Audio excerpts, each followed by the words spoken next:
भक्त जब भाव में होते हैं, प्रेम में होते हैं, तो आनंद होता है, और जब भाव एवं प्रेम में कमी होती है तो भक्त विषयों में गिर पड़ता है। इसी बात को समझाने के लिए भागवत में पूतना प्रसंग आता है। जन्माष्टमी के दिन श्री कृष्ण का जन्म होता है और 6 दिन बाद चतुर्दशी को पूतना गोकुल पहुंचती है। पूतना के कई अर्थ लगाए गए हैं। पू अर्थात पवित्र, तना अर्थित नहीं, यानी जो पवित्र नहीं है उसका नाम है पूतना। उसे काम का भी रूप बताया गया है। भक्त के अंदर का आनंद जब नष्ट हुआ, अर्थात नंद बाबा गोकुल छोड़कर मथुरा गए, तो गोकुल में अपशुकन होने लगे और पूतना गोकुल में पहुंच गई। नंद के आगे आ रख दो तो वह आनंद हो जाएगा। आनंद गोकुल, गो यानी इंद्रिया और कुल यानी समूह, छोड़कर जाता है। तुम्हारा शरीर इंद्रियों का समूह है। तुम्हारे भीतर से अर्थात गोकुल से आनंद जब दूसरी जगह चला जाता है तो तुम्हारे अंदर पूतना अर्थात अपवित्रता आ जाती है, विकार आ जाते हैं। आनंद जब भीतर रहता है तो विकार जोर नहीं पकड़ते हैं, और जब आनंद खत्म हो जाता है तब विकार जोर पकड़ते हैं तथा अपशुकन हो जाता है। योगियों का कहना है कि तुम आत्मानंद में मस्त होने का अभ्यास करोगे तो तुम्हारे पास पूतना नहीं आएगी। ऐसा आहार न करो जिससे तमोगुण बढ़ जाए, ऐसा व्यवहार न करो जिससे रजोगुण बढ़ जाए, ऐसा व्यवहार न करो जिससे रजोगुण बढ़ जाए, ऐसे वातावरण में न जियो जिससे तुम्हारे मन की शांति और आनंद नष्ट हो जाए। आप प्रातः काल उठो, स्नान करके प्राणायाम करो।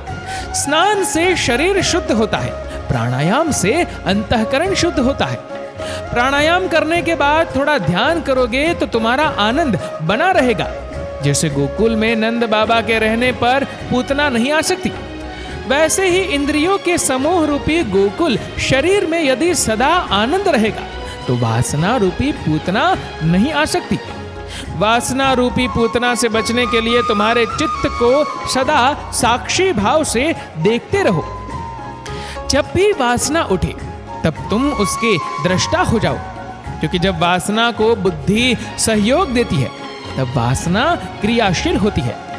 वासना को यदि बुद्धि सहयोग न दे तो वासना में क्रिया करने की शक्ति नहीं है।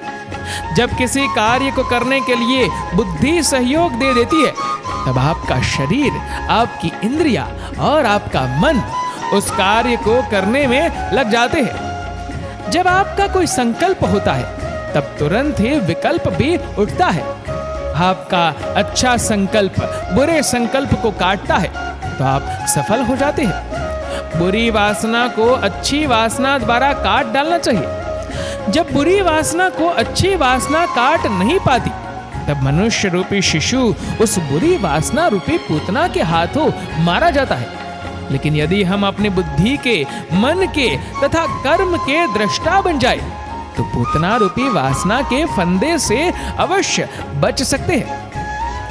पूतना शिशुओं को मार डालती थी, अर्थात जो समझ में, ज्ञान में, संयम में शिशु है, बालक है, उन्हें पूतना मार देती है। लेकिन जो श्री कृष्ण जैसे कुशाग्र बुद्धि है उन्हें पूतना मार नहीं पाती, अपितु स्वयं उनके हाथों मर जाती है।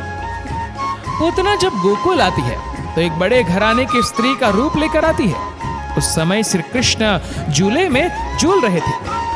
पूतना यशोदा से पूछती है, मैं तुम्हारे बेटे को जरा ले लूं? यशोदा कहती है, ले लो। जब पूतना लेने आती है तो श्री कृष्ण मुख घुमा देते हैं, करवट बदल देते हैं। यदि वह बाएं जाती है तो श्री कृष्ण दाएं हो जाते हैं और दाएं जाती है तो बाएं हो जाते हैं। इस प्रकार श्री कृष्ण ने 6 बार करवट बदली। अलग अलग भक्ति के आचार्य करवट बदलने के अलग अलग अर्थ बताते हैं। कोई कहता है कि श्री कृष्ण ने करवट ये सोचकर बदली होगी कि अरे मैं तो गोकुल में आया था मक्खन मिश्री खाने और भक्तों को आनंदित करने के लिए, उन्हें तो अभी मैंने पूरा आनंद दिया नहीं, उनके साथ अभी खेला ही नहीं, इसके पहले ही इस राक्षसी के साथ खेलना पड़ता है। अभी तो मैं नन्ना मुन्ना हूँ और इस मासी के साथ अभी अभी मुलाकात। मैं आया तो था मक्खन मिश्री खाने और ये वासना रूपी पूतना जहर ले आई। वासना भी तो पूतना के जहर के समान होती है, इसलिए श्री कृष्ण ने करवट ली। कुछ लोग कहते हैं कि श्री कृष्ण ने करवट ये सोचकर ली थी कि जो मुक्ति यशोदा को, नंद बाबा को, देवकी को, वसुदेव को दूंगा, वही मुक्ति इसे भी देनी पड़ेगी, क्योंकि इसका स्पर्श कर लिया है। मक्खन मिश्री खिलाने वाले को भी मुक्ति और जहर पिलाने वाले को भी मुक्ति। देखो मेरी क्या माया है। अपनी माया को निहार कर श्री कृष्ण करवट बदल रहे हैं। कुछ लोगों की ऐसी धारणा है कि श्री कृष्ण ने यह सोचकर करवट बदली कि यह सारा संसार मिथ्या है, करवटें ले रहा है। अब मैं भी इस मिथ्या जगत में मिथ्या आकृति लेकर आया हूं, तथा यह मिथ्या पूतना मेरी ओर आई है, इसलिए इसमें एक मिथ्या घुमावा और भी डाल दो, ताकि जगत को बताओ कि मैं भी घूम रहा हूं और ये भी घूम रही है। जो भी दिख रहा है सब घूम रहा है। तत्वज्ञानियों के लिए ये एक इशारा है, संकेत है। खून पसीना बहाता जा या तान के चादर सोता जा, ये नाव तो चलती जाएगी, तो हंसता जा या रोता जा। जब सब घूम रहा है, सब चल रहा है, तो तुम्हारा दुख कैसे अचल रहेगा? तुम्हारा शत्रु कैसे अचल रहेगा? तुम्हें जहर पिलाने वाला भी कैसे अचल रह सकता है? ये भी अब चलने को है, इस शरीर से अलविदा होने को है। इसलिए श्री कृष्ण ने करवट घुमाई होगी।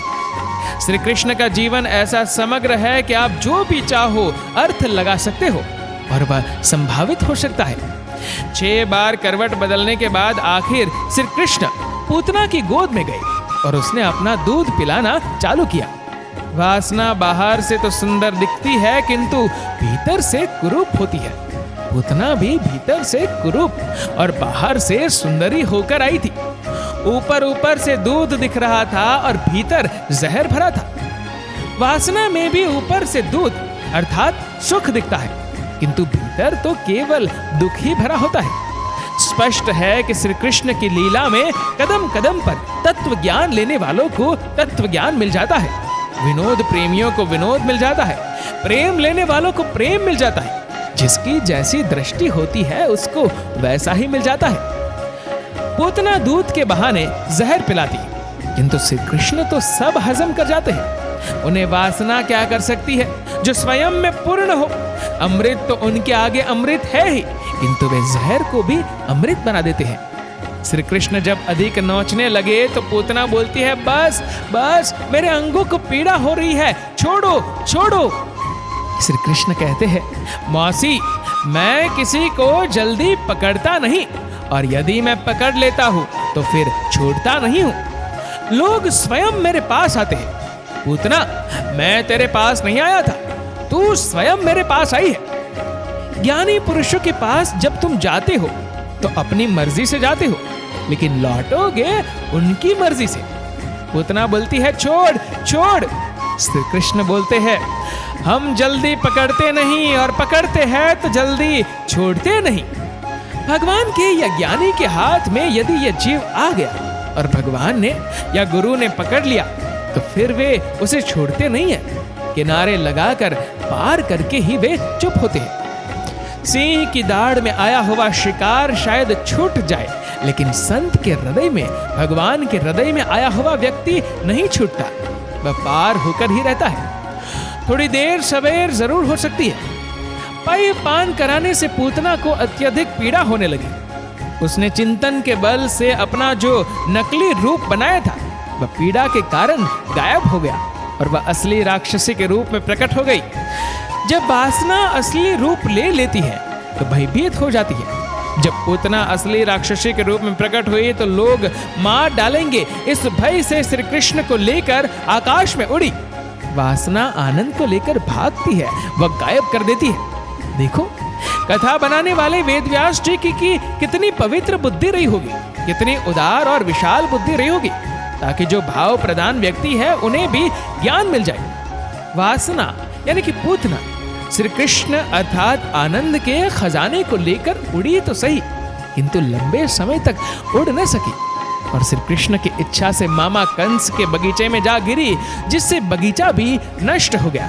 कथा कहती है कि श्री कृष्ण को लेकर पूतना जब उड़ने लगी तब गोकुल के सभी ग्वाल बाल और गोपियां घर का काम छोड़कर नंगे पैर भागते भागते मथुरा पहुंची। उनकी नजर आकाश में श्री कृष्ण की ओर होने के बावजूद भी किसी को कोई चोट नहीं आई। कथाकार यहाँ कितनी सुंदर बात समझा रहे हैं कि ग्वाल गोपियों की नजर श्री कृष्ण पर थी, वासना पर नहीं, अपितु आनंद स्वरूप परमात्मा पर थी। अतः उन्हें कोई चोट नहीं लगी। नजर यदि वासना पर होती है और संभल कर भी चलोगे तब भी चोट तो लग ही जाएगी, किंतु परमात्मा पर यदि तुम्हारी नजर होती है तो फिर भले ही तुम देख कर भी न चलो। जैसे गोपियों का ग्वालों का ध्यान श्री कृष्ण की तरफ था तो उन्हें चोट नहीं लगी। यदि नजर निर्वासनिक तत्व पर हो, ज्ञान पर हो, तो उसमें आपको चोट नहीं लगती है। न जन्म की चोट लगती है, न मृत्यु की चोट लगती है, न वियोग की चोट लगती है, न संयोग का आकर्षण होता है, न शोक की चोट लगती है, न भय की ही। यदि वासना आनंद को, आत्मा को दबाना चाहती है तो फिर आत्मदेव का प्रभाव ऐसा है कि वह भले ही छोटा सा नन्ना मुन्ना दिखता है, फिर भी बड़ी से बड़ी वासना रूपी को नष्ट करना उसके बाएं हाथ का खेल है। पूतना धड़ाम से गिरी, किंतु श्री कृष्ण अछूते बस सुरक्षित ही रहे। इससे सिद्ध होता है कि वासना चाहे कैसा भी रूप लेकर आनंद को नष्ट करना चाहे, किंतु आनंद स्वरूप परमात्मा का कभी नाश नहीं होता, अपितु वासना स्वयं ही नष्ट हो जाती है। वासना से तुमने जो महल खड़े किए हैं, वासनाओं से तुमने जो उपलब्धियां की है, वे तो मर जाती है, तुम कभी नहीं मरते। तुम्हारा आत्मा रूपी कृष्ण कभी नहीं मरता। चाहे आकाश से तुम्हारा शरीर गिरे फिर भी तुम नहीं गिरते, तुम नहीं मरते, तुम जो कि त्यों अपनी महिमा में ही रहते हो। दोस्तों, इस वीडियो को लेकर आपकी क्या राय है नीचे कमेंट करके जरूर बताएगा। और अगर आपको वीडियो अच्छा लगा हो तो इस वीडियो को लाइक करेगा, शेयर करेगा ज्यादा से ज्यादा लोगों तक। और ऐसे ही और भी स्पिरिचुअल वीडियोस के लिए सब्सक्राइब करें हमारे यूट्यूब चैनल को और फेसबुक पर फॉलो करें हमारे पेज को। धन्यवाद।